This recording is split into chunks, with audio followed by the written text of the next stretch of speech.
Alright, here we got our stainless steel 5-gallon cleaning can. It has two Sankey D connections on top, a pressure release valve that you should be sure to pull when you're opening it and it's full of stuff.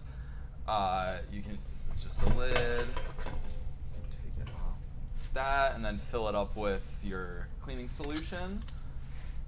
Leave that, and then so to use it, let's say you're just pouring beer out of a keg or something like that, and you've got your coupler. You just take the coupler right off the keg, put it right on the cleaning can, and then the solution in here is able to just run through your whole system and clean it all at once. This is the #1 thing I recommend if you're trying to make your life just a little bit easier.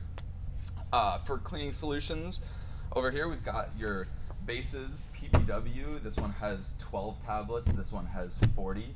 It takes 5 tablets to fill this thing completely, so it's 1 tablet per gallon. And 1 ounce of this Star San, your sanitizer, will fill that up.